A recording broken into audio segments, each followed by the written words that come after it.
Graça e paz do Senhor Jesus Cristo, Deus te abençoe, te fortaleça, te encha o coração de sensibilidade para ouvir esta palavra. Esse é o momento de falarmos com Deus, de orarmos ao Senhor e pedir que o seu Espírito nos encha com a sua palavra, nos fale de perto ao coração. Amém? Muito obrigado. Vamos orar e falar com Deus neste momento. Bendito e glorificado seja teu santo nome, eterno e maravilhoso Pai. Louvado seja teu nome por este momento especial, pela liberdade que temos de acesso à tua palavra, mais do que isto, pela liberdade que temos pela fé em Cristo Jesus e nos chegarmos à tua santa e majestosa presença, reverentemente e de coração ansioso e sedento para ouvir tua voz. Meu Deus, os segredos da tua vontade nos podem ser revelados através da tua palavra. Nesta tarde nos dispomos a ouvi-la mais uma vez e desejamos muito que nela nos fales e que, como ovelhas, possamos ouvir a voz do nosso amado pastor. Que tu nos fales de perto, que tu permitas que esta palavra nos aproxime mais de ti, não apenas alimente e fortaleça a nossa fé, mas nos envolva, nos atraia, nos conscientize do desejo do teu coração, do teu chamado para andarmos mais perto e desperta em nosso coração resposta à altura daquilo para o que a tens enviado ao nosso encontro. Nós te bendizemos esperando na tua graça, desde já rogando que, não somente neste momento, enquanto meditamos na tua palavra, o Senhor esteja abençoando, enchendo os corações que estão participando conosco e aqueles que estarão a posteriori ouvindo, mas que o Senhor ao longo desta semana esteja cobrindo as vidas com esta palavra, cobrindo as vidas com a tua presença, cobrindo as vidas com as bênçãos de que necessitamos, que tu sabes bem que só de tuas mãos podemos receber, e que podem atender, meu Deus, mais do que as nossas necessidades, ao desejo, ao propósito do teu coração para conosco, para com as nossas vidas. Fala conosco, te pedimos, fala de perto, dá-nos corações sensíveis para te ouvir, de forma que não apenas te ouçamos, mas guardemos e obedeçamos a palavra que vem ao nosso encontro. Pela fé em Cristo Jesus, por meio dele, nós oramos a ti agradecidos e para o louvor de tua santa glória. Amém. Amém. Amém, amados, Deus te abençoe muito, obrigado, graças a Deus pelo retorno, sabemos que todos estão ouvindo muito bem. O nosso tema, aquele que te busca, nós vamos introduzir esse tema sem ainda irmos para o texto da palavra que vai ser alencada daqui a pouquinho mais, mas eu quero desenvolver o tema já de imediato, antes de abordarmos a palavra de forma imediata, ou de forma direta, o texto da Bíblia. E eu quero que você pense comigo no fato de que, em especial, em termos escriturísticos, em termos de revelação escrita da palavra de Deus, há 3 momentos de busca divina registrados na Bíblia. O nosso tema é aquele que te busca. Então, se estamos dizendo que há 3 momentos de busca divina registrados na Bíblia, nós estamos falando de busca de Deus a seres humanos, a pessoas como eu e você.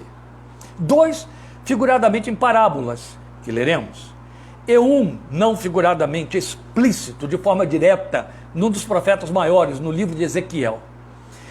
Na verdade, nós estamos acostumados, por consenso piedoso, a pensar no homem em busca de Deus, o que tem lógica, e também atende a uma determinação divina, em que o Deus eterno ordena e espera que o busquemos. Então, nada de novidade pensar que o homem busca a Deus, que o homem deve buscar a Deus. Às vezes o busca, como Paulo disse aos atenienses, tateando como no escuro, mas busca. Busca até por vias erradas, mas busca. Então pensar no homem fazendo a busca é aceitável ao nosso entendimento. Mas a ideia de sermos nós mesmos buscados por Deus, isso nos escapa.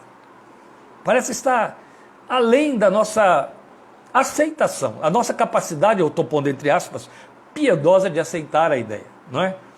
O que mais disso se aproxima, quer dizer, de buscarmos a Deus, de Deus nos buscar, perdão, de Deus buscar-nos, o que mais disso se aproxima em nosso corolário devocional é nos saber chamados por Ele. A ideia de sermos chamados, até porque está definidamente ditada na revelação, na doutrinação do Evangelho, isso é mais fácil para nosso entendimento. A gente já se acostumou com o conceito. Mas buscados, Parece forte demais. Por mais sentido dermos a revelação do amor de Deus por nossas vidas, a ideia de sermos buscados por Deus parece estar muito além do que a nossa piedade e o nosso pensamento a respeito desse Deus majestoso, desse Deus santo e perfeito, pode permitir. Em especial, quando localizamos o verbo buscar no registro do Velho Testamento, onde ele vai aparecer de forma bem direta. Ali onde ele tem seu significado intensificado na tradução da palavra hebraica bakash. Essa palavra significa desejar, buscar, movido por um desejo, entendeu? É desejar, é inquirir, como quem está indo atrás, sai atrás, procura desejoso. Então é intenso. Percebe que se já é difícil nós concebermos a ideia de Deus nos buscando na força natural do verbo que significa, que tem seu significado em nossa língua, com o qual já nos habituamos, imagine quando você toma conhecimento de que a intensidade dessa busca é ditada pelo texto, pela língua de que Deus se serviu para revelar esse seu movimento. Bakash, desejar, buscar por estar desejando, saindo atrás, desejoso. O verbo com esse sentido referente à busca de Deus, a busca que Deus faz a nosso respeito, ele aparece em Ezequiel 22:30. Eu vou ler o texto de Ezequiel 22:30. É um texto do qual Deus se serve com uma linguagem que parece, em primeira mão, direta, mas ela também tem figuração. Só que é uma figuração muito diretiva, e você vai entender. Ezequiel 22:30 diz assim para nós: E busquei dentre eles, eu busquei dentre eles um homem que estivesse tapando o muro e estivesse na brecha perante mim por esta terra, para que eu não a destruísse, mas a ninguém achei. Eu espero que já tantas vezes, tendo meditado em Ezequiel 22:30, eu tenha memorizado o texto. Eu li aqui para evitar de escapar alguma coisa. Mas Ezequiel 22:30 é um texto em que Deus faz um lamento. Você ouviu aí o lamento. E busquei dentre eles um homem que estivesse tapando o muro e estivesse na brecha perante mim por esta terra, para que eu não a destruísse, mas a ninguém achei. Esta versão eu li na versão de Almeida, Revista e Corrigida. É uma versão mais antiga, mas ela define muito bem o sentido deste texto de Ezequiel 22:30. Agora, qual é o contexto em que esse lamento de Deus surge e é registrado no livro do profeta Ezequiel? O contexto mostra Deus irado contra o povo por conta de seus pecados, o povo de Jerusalém, a cidade de Jerusalém, que como capital representava então toda a nação de Israel, todo o povo de Israel. E aí Deus fala contra Jerusalém se referindo ao povo inteiro. Ele estava irado contra esse povo por conta dos pecados que ele vai nomeando um a um ali no texto do capítulo 22 de Ezequiel. Depois você pode conferir isso com mais tempo. Então esse oráculo de Ezequiel 22, ele se encerra com este lamento divino. O texto vai só até o versículo 31, mas o versículo 30 já encerra esse oráculo com esse lamento, que é de beleza incomum. Porque o que ele traduz? Ele fala de um Deus, que é o nosso Deus, buscando um homem intercessor. Entende? Um homem que se dispusesse a se colocar entre a sua ira, a ira que ele quer desencadear contra o povo por causa do seu pecado, e o povo. Nós temos uma referência histórica disso na história de Arão a favor do povo lá no deserto, naqueles dias em que Deus botou o povo à prova e o povo foi rebelde contra a sua vontade e a sua palavra. Então ali o que aconteceu? Arão fez esse papel que Deus agora queria que acontecesse de novo, mas não encontrou ninguém que fizesse. Arão se colocou como intercessor entre Deus e o povo. A linguagem de que Deus se serve em Ezequiel, alguém que estivesse na brecha do muro, tapando o muro perante mim, é uma linguagem que funciona assim. É como se Deus estivesse dizendo, depois de todas as ameaças que ele fez, ele quer invadir Jerusalém para destruir. E ele deseja encontrar um único homem, bastaria um homem, que se colocasse na brecha por onde ele passaria pelo muro para destruir o povo, para que ele não tivesse de passar e consumar a sua ira. Deus sempre fez isso. Ele sempre aguarda que a igreja, alguém, eu e você, interceda para desviar a ira dele, merecidamente, em vias de cair sobre alguém, uma família, uma pessoa, uma terra, uma nação, um governo. por conta dos pecados. O pecado provoca a ira de Deus. E acontece que ali em Ezequiel, Deus não achou ninguém. Lá nos dias de Moisés, Arão fez esse papel. Arão ficou como quem está na brecha, como quem fica entre Deus e o povo. Mas em Ezequiel, Deus está dizendo, eu queria achar outro, eu queria achar um bastaria. E não achei, para que eu não tivesse de consumar, ou não tenha de consumar a destruição prometida contra Jerusalém. Isso nos remonta ainda àquela magistral experiência de Abraão intercedendo diante do Senhor a favor de Sodoma e Gomorra, lembram?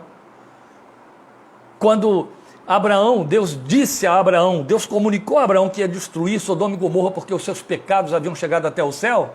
E aí, Abraão se levanta diante de Deus e diz, mas Senhor, se houver lá 50 justos, o Senhor vai destruir toda a cidade por conta de 50 justos? E destruir os 50 justos com toda a cidade? Não, se eu achar lá 50 justos, lembram da história? Não destruirei. Aí Abraão começa a repensar, peraí, 50 é muito para Sodoma e Gomorra, e começa a diminuir de 10 em 10, lembram? Ele vai fazendo uma contagem regressiva, e Deus vai concedendo, Deus vai consentindo. Abraão chega a 40, Abraão chega a 30, até que Abraão chega a 10 e para em 10.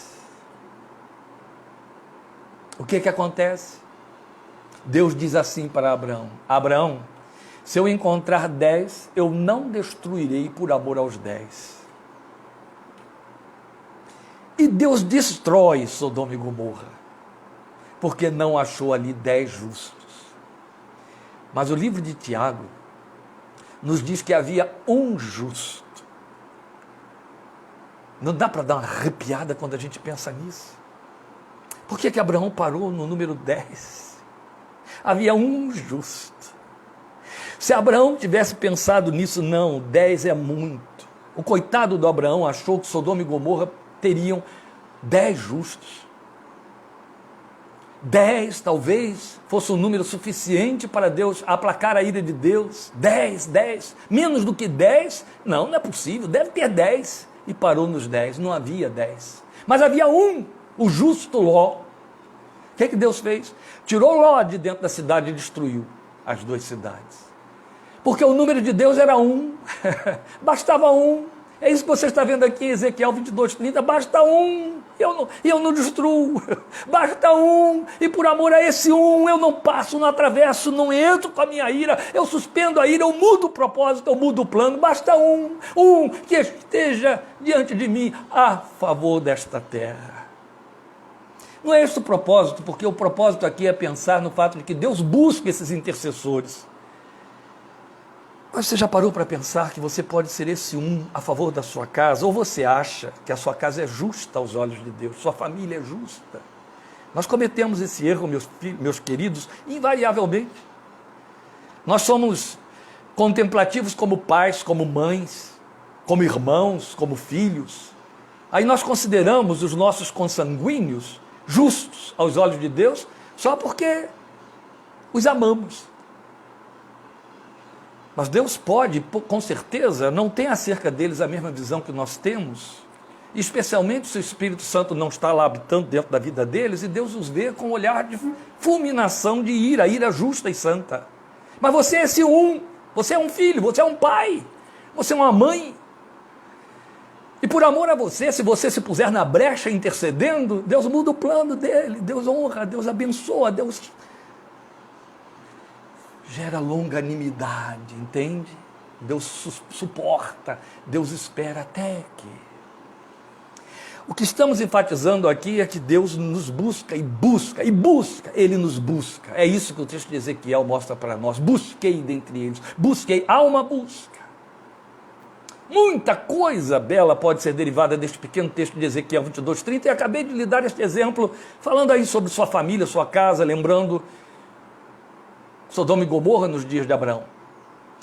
Mas basta nos podermos provar nesse texto, que Deus se permite fazer um movimento de busca quanto a nós, a favor do seu propósito, qualquer que seja esse propósito. E associando este texto às parábolas que nós leremos agora, nós temos então a comprovação última de que Deus é aquele que nos busca. As parábolas estão na trilogia de Lucas 15. Lembra daquelas 3 parábolas de Lucas 15? A ovelha perdida, a moeda perdida e o filho que também se perdeu? É ali que nós temos as parábolas. Eu disse que são 2, é evidente, só vamos trabalhar com 2. Nós vamos observar a busca divina ali ilustrada por Jesus nas 2 primeiras. Vamos ler? Lucas 15, de 3 a 10. São as 2 parábolas da busca de Deus, que ilustram a busca de Deus em forma figurada, por isso que são parábolas, de que Jesus se serviu. A partir do versículo 3. Então Jesus lhes contou esta parábola. Qual de vocês que possuindo 100 ovelhas e perdendo uma, não deixa as 99 no campo e vai atrás da ovelha perdida até encontrá-la? E quando a encontra, coloca-a alegremente nos ombros e vai para casa. Ao chegar, reúne seus amigos e vizinhos e diz: alegrem-se comigo, pois encontrei minha ovelha perdida. Eu lhes digo que da mesma forma, haverá mais alegria no céu por um pecador que se arrepende do que por 99 justos que não precisam arrepender-se. Ou qual é a mulher que possuindo 10 dracmas, 10 moedas, e perdendo uma delas, não acende uma candeia, varre a casa e procura atentamente até encontrá-la? E quando a encontra, reúne suas amigas e vizinhas e diz: alegrem-se comigo, pois encontrei minha moeda perdida. Eu lhes digo que da mesma forma há alegria na presença dos anjos de Deus por um pecador que se arrepende.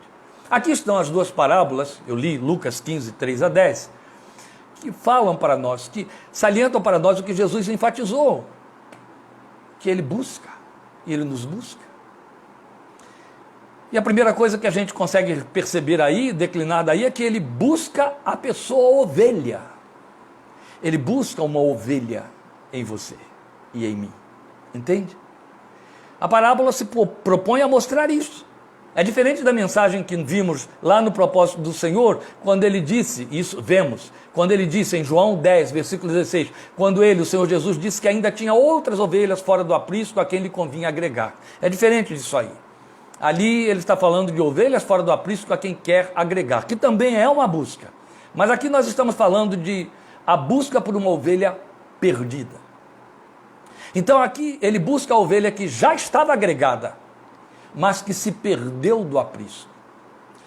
Meus irmãos, nós temos o mau hábito de dogmatizar ou trazer para dentro de nossos dogmas o que pretendemos como interpretação do texto bíblico. E por isso, quase que exclusivamente, esta ovelha da parábola aqui, ela é vista como aquele que se desviou, que saiu da igreja local, visível. Mas longe disso, eu coloquei longe disso, o texto nos mostra que essa ovelha esteve perdida. Entende? O pastor a perdeu no trato com todo o rebanho. Alguém diria, mas o pastor, e se ele é Jesus, ele perdeu uma ovelha? Eu volto a dizer, é o problema que nós temos de fazer interpretações segundo nossos dogmas. Porque a proposta de Jesus é mostrar o movimento do pastor buscando, não é mostrar se perdeu, por que perdeu, qual a razão por que perdeu. Esse não é o propósito da parábola, é a gente querendo fazer leituras que o texto não admite, ou melhor, que o texto não comunicou, entendeu? O pastor perdeu a sua ovelha no trato com todo o rebanho, é o que o texto está mostrando para nós. Então a razão por que a perdeu não é discutida na parábola. O que a parábola realça é esse movimento, em que ele sai em busca da ovelha que perdeu, é isso que ele quer mostrar para nós, e como ele reage a isso, a essa perda. Então a ênfase está na busca que é feita, e em quem a faz. O pastor aqui, obviamente, figurando o Senhor Jesus, que pouco depois, como mostra João 10, se assume ser o bom pastor. Agora, como a busca é feita? Veja, o texto diz para nós que o pastor busca essa ovelha que se perdeu, ou que está perdida, ou que ele perdeu, até que a encontre. Busca até encontrar. Eu quero inserir aqui, para que isso fique bem elucidado, um texto poético, inspirador. Ele é o último versículo daquele imenso salmo, o Salmo 119. É o Salmo 119, versículo 176. Você pode perceber a súplica do salmista aí orando ao Senhor. Ele diz assim: andei vagando como ovelha perdida, vem em busca do teu servo. Olha que lindo. Vem em busca do teu servo. Andei vagando como ovelha perdida vagueia. Vem em busca do teu servo. E aí está o verbo buscar outra vez. A associação é sempre esta. O pastor busca a ovelha vagueante. E o salmista lança luz sobre o movimento do pastor que busca. Ele busca quem? A ovelha que está vagueando. Este é o sentido de ovelha perdida. Entende? Ela está vagueando. Você quer entender isso melhor? Então vamos ouvir outro salmista, agora é Davi. No Salmo 56, versículo 8, que eu vou ler na versão Almeida, Revista e Corrigida.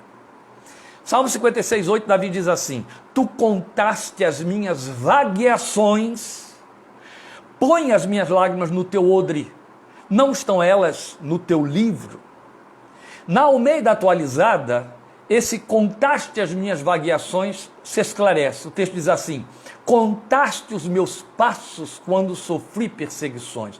Pronto, o sentido se completa e agora você vai compreendê-lo de forma bem natural e simples. O que pode se concluir daqui? A ovelha perdida é aquela que se sente desorientada, sob perseguições, aflita, vagueando com passos incertos porque se sente insegura. Ela pode estar no meio de 100 outras, dentre as quais, 99 outras, dentre as quais ela é uma que compõe a centena. E se perder ali, ainda que no meio das outras 99? Sim. Porque isso nos ocorre. E às vezes de forma mais frequente do que se pensa. Não estamos ouvindo Davi falando de eu estive vagueando. Não estamos ouvindo um homem de Deus, perdão, que escreve um salmo da proporção e profundidade do Salmo 119, dizendo isso. Busca o teu servo nas minhas vagueações. Quem sou eu e você para nos pretendermos fora livres dessa experiência? De jeito nenhum. Então eu volto a dizer, para que você fixe bem isso, a ovelha perdida e que ele busca é a que se sente desorientada. É aquela que se sente sob perseguições. E as perseguições podem ser de várias ordens. Eu não preciso falar de perseguições de forças, perseguições de homens, nem perseguições espirituais. Existem perseguições de conteúdos internos, perseguições de vicissitudes, de circunstâncias da vida, que começam a se tornar repetitivas, isso até, dependendo do nível de espiritualidade da pessoa, pode gerar sentimentos supersticiosos. A ovelha aflita, de que se fala, a palavra de que se serve Davi no Salmo 56, 8, vagueando com passos incertos. Por quê? Porque se sente insegura. Essa é a ovelha que está perdida. A esta ovelha ele busca como pastor. E o que ele faz? Ele sai no seu encalço até encontrá-la. Qual é o limite? Qual é o extremo da busca? Até encontrar. Em outras palavras, não vai parar. Não vai interromper esse processo até que o consume. E o consumar é achar. E depois que encontra, o que é que ele faz com ela? Ele dá-lhe lugar sobre os seus ombros e a leva para casa. Só essa imagem que Jesus cria já explica tudo. Ela não estava insegura, ela não estava se sentindo abandonada, ela não estava se sentindo coisa nenhuma. O que é que ele manifesta para ela? Olha, eu amo você, eu quero você junto. E para que você não se sinta mais insegura, eu vou te colocar sobre meus ombros, eu vou colocar você bem aqui, bem junto a mim. É sobre ele mesmo, para que ela não vagueie mais. E aí o texto diz que ele se regozija com isso, se regozija com o reencontro dessa ovelha. Quando nós nos sentimos incertos, vagueando incertos, inseguros, coração cheio de aflição, sentimentos danosos, sentimentos bloqueadores, sentimentos de dúvidas, eles assolam, eles dominam a mente, a fé fica sofrendo bloqueios, desvios, aberta para ofertas fáceis. Por isso é que o Senhor vem compensar e diz, eu coloco sobre meus ombros para que você sinta proximidade e perceba que o meu envolvimento com você é de caráter muito íntimo, muito particular, muito pessoal, muito direto. Como não temos tempo, eu tenho de avançar. Ainda avançando aí dentro da parábola, a segunda parábola, o que é que Jesus procura ilustrar para nós? Continua mostrando busca. As duas parábolas falam intensamente de busca. Para mostrar que ele busca a pessoa escondida. A pessoa que perdeu posição. Entende? Aqui representada como moeda. E aqui, no caso, por ser moeda, nos faz parecer tesouro precioso aos seus olhos. Alguém ou coisa de valor. Moeda é aquilo que tem valor. A moeda representa valor. E Jesus está usando moeda como representação minha e sua, mas a ênfase aqui não está na moeda. A ênfase aqui está naquele que busca a moeda, que ali no caso era uma mulher. Algo de muito valor. A Bíblia não usa de meias palavras para falar desse olhar de valoração que Deus nos tem. Num dos profetas menores ele diz, vocês são para mim particular tesouro. Não é lindo? Depois nós vamos ouvir Pedro no final da sua carta dizendo, vocês foram comprados pelo precioso sangue de Cristo. Para mostrar quanto aos olhos de Deus nós podemos valer o sangue precioso do seu filho. Esse foi o preço. Ele chega a dizer, não foi com prata nem ouro que vocês foram resgatados, mas pelo precioso sangue de Cristo, como de um cordeiro imaculado. Glória ao seu nome. Isso fala de valor. Pelo menos o valor de sermos insubstituíveis. Porque você já ouviu essa expressão reiteradas vezes, com certeza. Deus só tem um em cada um de nós. Mas aqui há um valor que se perde dentro da casa. Lá era uma ovelha que se perdeu dentro do aprisco, no meio do aprisco, entre 100. Aqui uma moeda que se perde dentro da casa no meio de 10. Quando a consciência pessoal de valor desaparece, ele se põe à busca até restaurar a nossa posição real. Não pense você que a consciência pessoal de valor desaparece porque você, em determinado dia, acorda e diz, eu não valho nada. Não. Na verdade, são leituras que costumeiramente a nossa mente se permite fazer interpretando o olhar de terceiros ou mensagens de terceiros. A vida se arma nessa direção, especialmente como crente. Quantas vezes você é desvalorizado, é depreciado, debochado até mesmo no seio dos seus parentes, da sua família, debochinhos, mas que depreciam, que diminuem. Mas depreciação que vem através de chefe, de colega de trabalho, de alguém que tem, de alguma forma, proeminência sobre você, essas depreciações vêm. Às vezes é o cônjuge que deprecia. Às vezes é o filho. O filho rebelde, o filho revoltado. Devolve com certas colocações que fazem você se sentir o pior pai, a pior mãe, não é assim? A pior pessoa. Mas existe também a autodepreciação. Ela é corriqueira, ela acontece muito. E o crente está livre dela? Deveria, mas não está não. Especialmente quando ele se vê pecando e repetindo o pecado. Ele se descobre um lixo. Quantas vezes já tive a oportunidade como pastor de ouvir crentes chegarem diante de mim, arrasados, dizendo, pastor, eu não valho nada, porque se eu, de fato, merecesse algum crédito da parte de Deus, cada vez que eu me arrependesse, eu não voltava a cometer o mesmo pecado, lendo engano, coitadinho. Aí eu digo, isso está bom para você? Não, eu estou com raiva de mim, eu me sinto sem paz. Então você está no caminho certo, está no lugar exato. Aquele que se arrepende tem caráter. Aquele que está entristecido com o seu pecado, ele está na posição real em que Deus o quer. Ele não é cínico, entende? Não passa batido. Não deixa as coisas rolarem frouxas. Pecado para ele é pecado. E ser pecador para ele é ser pecador. E é se ver diante de um Deus que é santo e que não tem tolerância com o pecado. Mas quando às vezes isso se repete muito, a consciência pessoal de valor desaparece. Outro tanto, é isso que Jesus está nos ensinando aqui, quando essa consciência de valor desaparece, consciência pessoal, ele se põe à busca até nos restaurar a nossa posição real, aquela posição em que ele nos vê e que ele nos quer. E como ele faz? Aí vem a ilustração da parábola, o texto mostrando para nós. E nós podemos, à luz das Escrituras, ver que cada movimento dessa personagem da parábola, essa mulher aqui, aponta para o trabalho do Espírito Santo nas nossas vidas. O texto diz que ela acende uma candeia. Aí é inevitável pensar na palavra que é lâmpada para meus pés. Isso é obra do Espírito, né? Jesus disse isso para Pedro. Vocês já estão limpos pela palavra que lhes tenho falado. pois ele de contínuo traz a palavra ao nosso coração. Você não precisa sabê-la de cor, o Espírito Santo se encarrega, Jesus disse que essa seria uma das funções dele, de nos fazer lembrar toda a verdade. Ele te faz lembrar.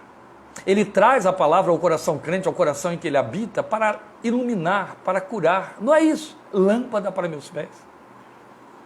Com isso nós podemos entender que ele põe luz para realçar o brilho que se ofuscou. Isso é lindo porque se o crente soubesse que a palavra de Deus faz os seus valores reais se acenderem, ele se ocuparia mais com ela, ele leria mais, sabe? Em lugar de ficar lendo telinha de WhatsApp, em lugar de ficar lendo noticiazinhas idiotas e tolas e desperdiçando tempo, ele leria mais a palavra de Deus, dando lugar para que ela se fixasse, se mentalizasse. Mas não é por isso, é pelo fato de que quanto mais você se envolve com a palavra, mais luz você lança sobre a sua própria vida, para iluminar o seu caminho e para trazer à luz seus valores inerentes espirituais que o Espírito Santo lhe dá. Porque isso é uma das profecias mais belas em Isaías, onde o Senhor diz: levanta-te, resplandece, porque já vem a tua luz e a glória do Senhor vai nascendo sobre ti. É lindo, não é? Quanto mais você se envolve com a palavra de Deus, mais luz, mais brilho se projeta de dentro de você. Jesus disse isso: vocês são a luz do mundo, deixem que essa luz resplandeça. Como é que ela resplandece? Quando eu dou polimento à lâmpada, através da palavra que eu observo. Como purificará o jovem no seu coração? Observando conforme a tua palavra. Pronto, essas coisas todas se encaixam, estão aí. Fácil de entender. Depois você vai ver Jesus mostrando que essa mulher varre o ambiente e procura até achar. É nessa linguagem, nesse movimento, nessa imagem de que Jesus se serve, de que ela vasculha, ela varre a casa, varre o ambiente, até encontrar, que eu vejo uma beleza extraordinária no movimento de busca que ele faz. Então, de novo, nós percebemos essa obra íntima do Espírito nos convencendo dos pecados, dos excessos, da perda de simplicidade em que nos deixamos seduzir pelos brilhos do mundo, chafurdamos em mais escolhas, em excessos de compromissos que aí nos distanciam do propósito maior, que é viver em função de sua vontade e do seu reino. Eu tinha meditado nesse texto, estava com esta mensagem aí pronta para a gente compartilhar aqui com vocês hoje. E de repente eu encontrei uma pastoral de um pastor que é um grande amigo meu, um homem de Deus que eu amo muito, de Brasília. E ele escreveu uma pastoral que tinha se perdido aí no meio das minhas correspondências. Ele escreveu para domingo passado. Quando eu a li, eu falei: gente, olha que coisa linda, eu estou lendo justamente agora. Imediatamente eu procurei passar essa mensagem para quantas pessoas eu pude passar, porque ele está falando ali exatamente disso, comparando Marta com Maria, naquele encontro com Jesus na casa, em que Jesus repreende Marta e elogia Maria, e ele estava mostrando isso, que Marta estava chafurdada em tantas coisas, que se perdeu do único propósito que agradava ao Senhor. E na verdade nós também nos perdemos em nossos ambientes, perdemos a simplicidade que nos caracteriza como homens e mulheres de Deus, chafurdados em muitos entulhos que nós procuramos comprometer a nossa vida e colocar sobre nós, e nos desvalorizamos. É muito fácil você perder a noção de ser quando você tem que dar conta do muito ter, entende? E quando você tem demais e se ocupa demais em administrar esse muito que tem, você deixa de ser. O ter ocupa o lugar de ser. Isso é sério. Isso faz parte da repetitiva experiência da velha história do ser humano. Por isso é que ele vem limpando esses lugares em que nos chafurdamos, ele vem varrendo. E quando ele varre, ele vai jogando os entulhos para fora. É isso que ele faz, que estamos escondidos no meio desses entulhos todos. Ele quer nos achar, mas entre nós e ele está tanta coisa, e tanta coisa que fica denunciada pela maneira como oramos. Quando você está muito entulhado debaixo de muita coisa da qual acha que tem que dar conta, é delas que você trata com Deus em oração. Você já percebeu isso? Você fala dessas muitas coisas o tempo todo para Deus. O seu trabalho, a saúde, o carro que tem que comprar, as contas que tem que pagar, as coisas que tem que dar conta, o curso, os horários, o tempo. Meu Deus, me ajuda a dar conta e fazer. Você está ocupado em comprometer o seu tempo com Deus para tratar de tanta coisa que está entre você e Deus. E Ele quer te buscar e te achar. E para te achar, o que Ele tem de fazer? E varrendo essas coisas todas até chegar a você. É onde a gente se assusta, não é? E muito.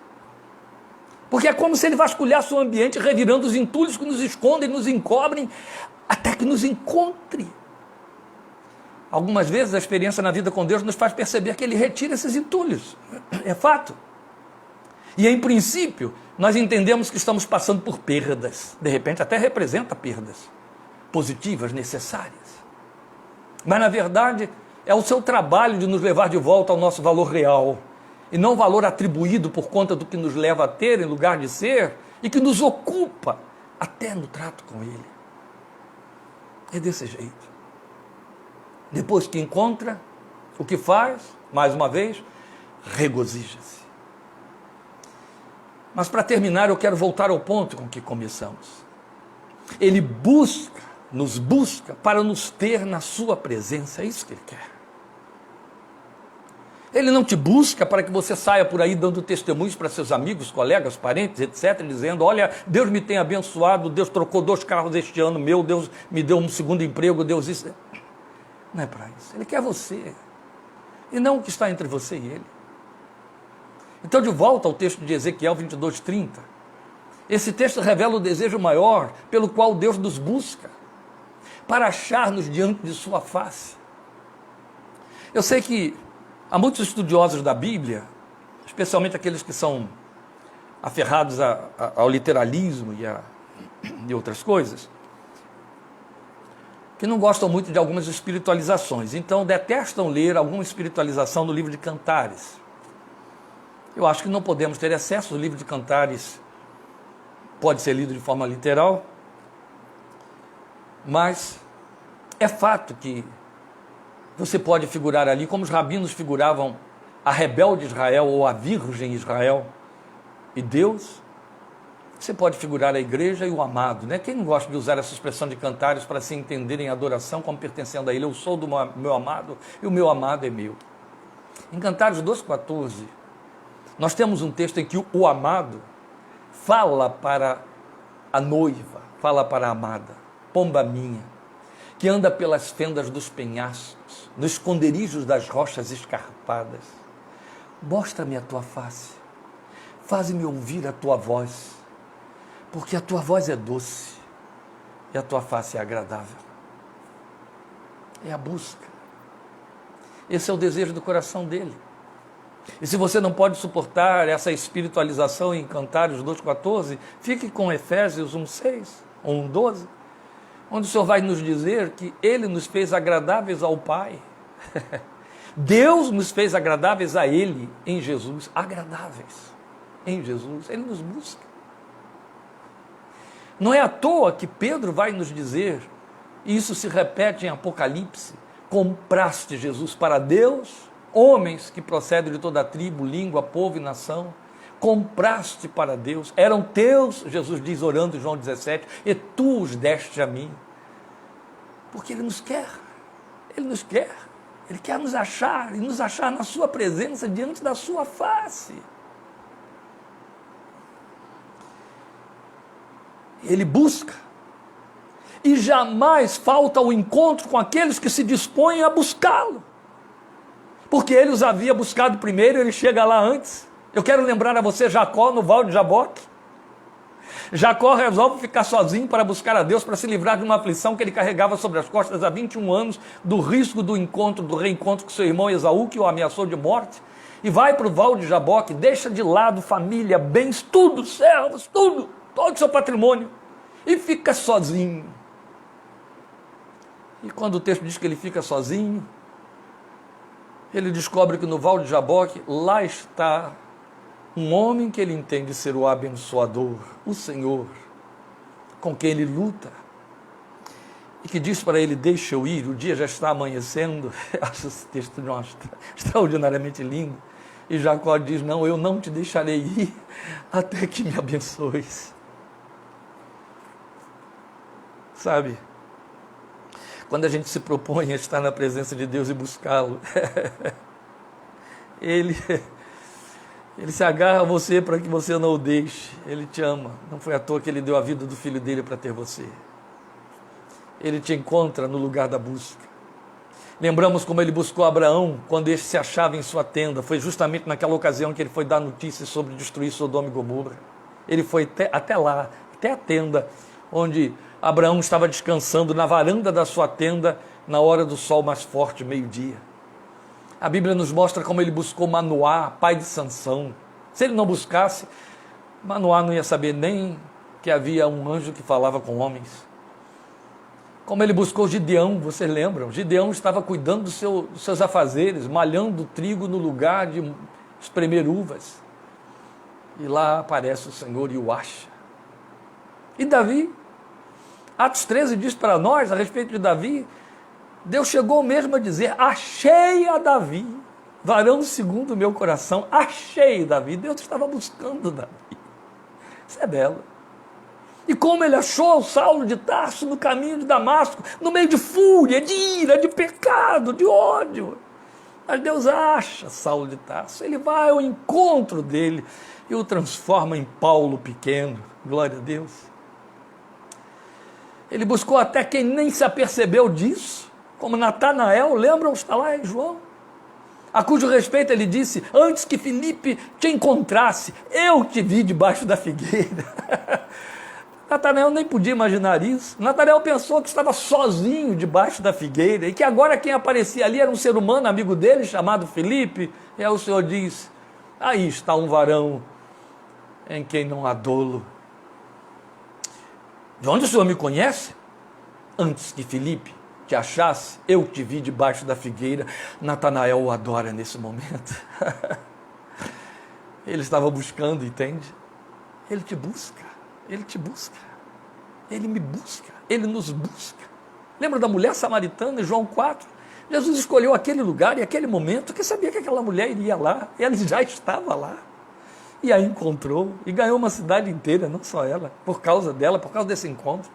Então Natanael e a mulher samaritana me fazem pensar nas vezes tantas em que o Senhor cria ou permite situações na vida em que Ele nos leva em direção a esbarrarmos com Ele, entende? Ele provoca esses encontros, especialmente se estivermos distraídos demais. É perigoso isso.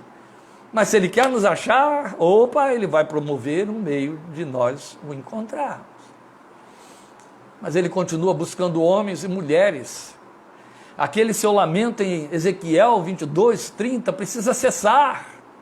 Porque ele continua buscando esses homens e mulheres com quem ele possa contar, que sejam intercessores, que se coloquem na brecha perante ele, a favor desta geração. Ele continua buscando. Um dia ele disse em Jeremias, está em Jeremias 29, 13 e 14, está entre aqueles textos que eu tenho decorado e que amo manter decorado. Eu espero que até o último dia, da força dos meus neurônios, esses textos decorados continuem decorados, ocupando a minha mente, a minha memória. Buscar-me-eis, conhecem? E me achareis de todo o vosso coração, e eu me deixarei achar por vós. Quando entra no versículo 14 de Jeremias 29, a primeira linha, olha que coisa linda Deus diz, se você me buscar de todo o coração, você vai me encontrar, porque eu vou me deixar achar por você. Como isso é lindo! Eu me deixarei achar. Eu vou sinalizar, o que você quiser colocar aí como significado nisso, vale. Eu vou sinalizar para você. Eu gosto sempre que eu bato nesse texto, e eu sei que tem muitos aí que já ouviram isso, porque sei de quantos já me ouviram pregando em cima de Jeremias 29, 13 e 14, mas eu gosto sempre de usar uma ilustração que já tem mais de 20 anos que ocorreu, aqui em Analândia, quando as minhas 3 filhas eram muito pequenas. Laís, a mais velha, 4 anos mais velha do que a mais nova. Então lá estava a Arely com 3 aninhos, 4 anos, Nara com 6 e Laís chegando aos 8 anos. Eu as levava para a praça ali da cidade e a gente ia brincar. A gente ia brincar lá de pique-esconde. Havia muitos canteiros de azaleias bonitas, canteiros altos. E aí eu me escondia delas e elas tinham que me achar. É evidente que Laís, a mais velha, a maior, e ela era uma menina muito compridinha, era quem sempre me achava. E a pobrezinha da Arely nunca conseguia, porque pequena, não chegava antes delas, ficava frustrada. E é evidente que eu queria ajudar a Areli de alguma maneira. Então, quando eu via que ela estava ficando tristinha, porque sempre, ou na Is ou na Ara, ou então as duas juntas me achavam e ela chegava depois e não conseguia, eu me deixava achar por Areli.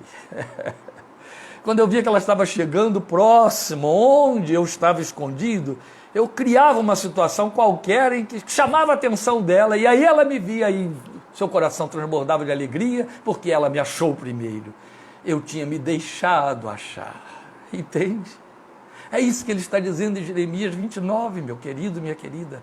Se você me buscar, eu vou me deixar achar. Eu não vou estar escondido. Deus tem buscado você. Deixe-se achar por Ele. Através de circunstâncias, pessoas, até sonhos. Pela palavra pregada, pela palavra lida, pela palavra cantada. Ele tem multiformes maneiras de fazer isso. Mas Deus só vai se deixar achar por quem o estiver buscando. O fato dele se deixar achar significa exatamente isso, que ele está te buscando. Ele quer te achar. E achar na sua presença.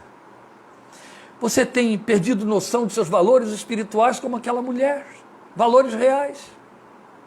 Deixe-se achar por ele.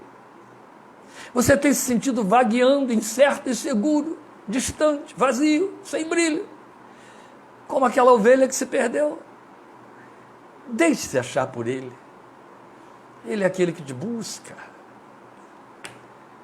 Isaías coloca na nossa boca, meus queridos, e que esteja então em nossos corações, a oração que Deus quer ouvir. Está em Isaías capítulo 6.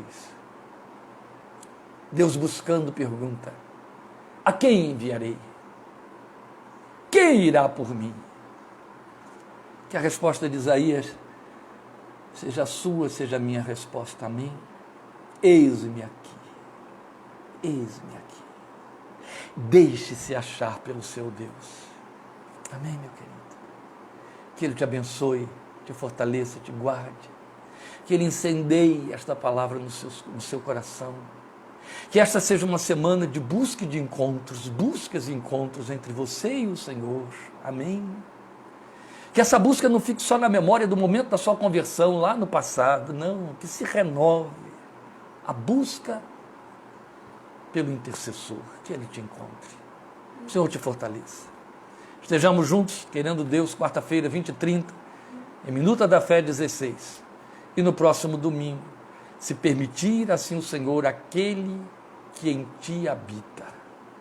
Vamos ver se Deus confirma esse tema para o nosso coração, para o próximo domingo, 17h30. Até lá, em nome de Jesus, Deus te abençoe. A paz.